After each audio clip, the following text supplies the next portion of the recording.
There is a metal. It doesn't look like much. Hard, silver grey, unremarkable to the naked eye. For centuries it was nothing more than a nuisance, an unwanted contaminant in copper mines that made workers sick and ruined ore. Medieval German miners blamed it on goblins. They called it cobalt, goblin ore. They had no idea what they were sitting on. Cobalt, atomic number 27, discovered in 1735 by Swedish chemist Georg Brandt.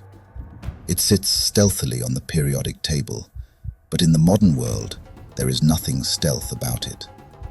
We call it red cobalt not because of its color, but because of the human blood it costs to get it. It is the mineral hiding inside your smartphone right now, inside your laptop, inside the battery of every electric vehicle. It is as ubiquitous as Starbucks, and almost no one knows it.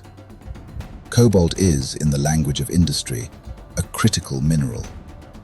That word, critical, doesn't begin to explain it. It is the backbone of the lithium-ion battery. That slim, elegant power cell in your smartphone, your laptop, your wireless earbuds. Now, to be sure, without cobalt, those batteries overheat, degrade faster, or fail altogether. In a word, it gives them life.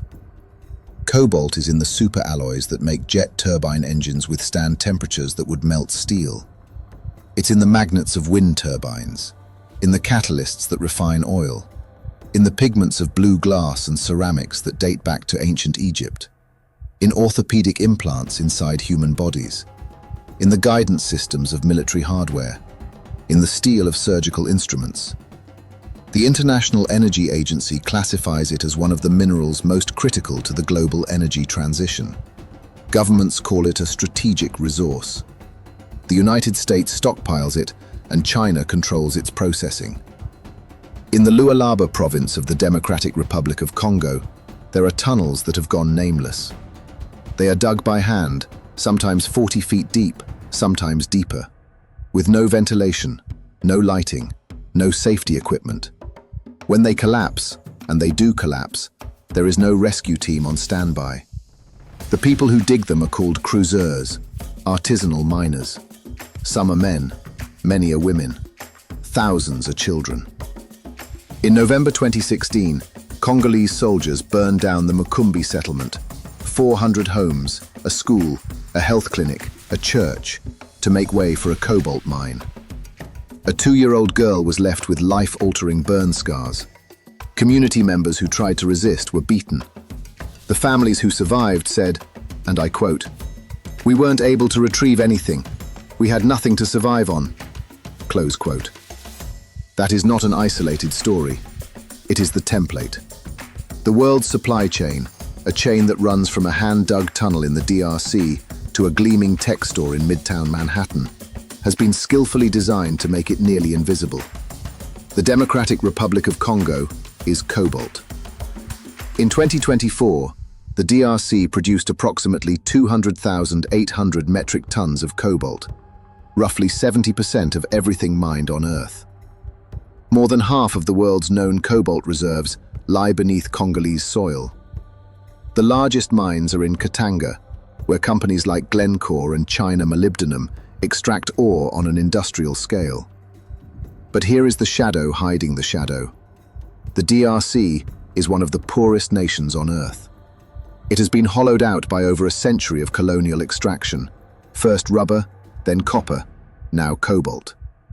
The wealth generated by its minerals flows outward. The contamination, however, remains. One country, one mineral, one choke point.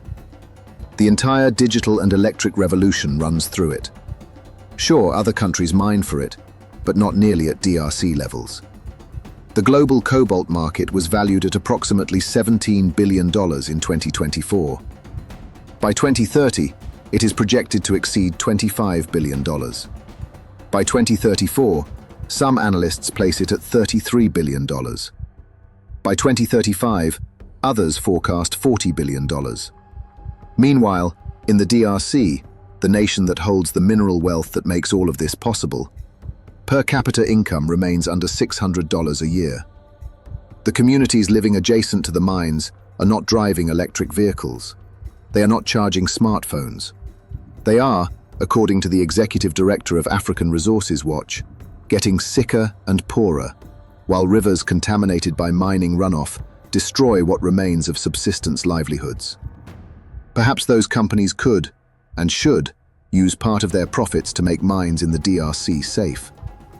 Perhaps these companies that stand to benefit the most can collaborate with one another and build schools for those children who mine and build their portfolio.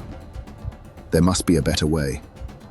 In the meantime, I am Alexander Winter, and you've been watching the dark underbelly of the world economy.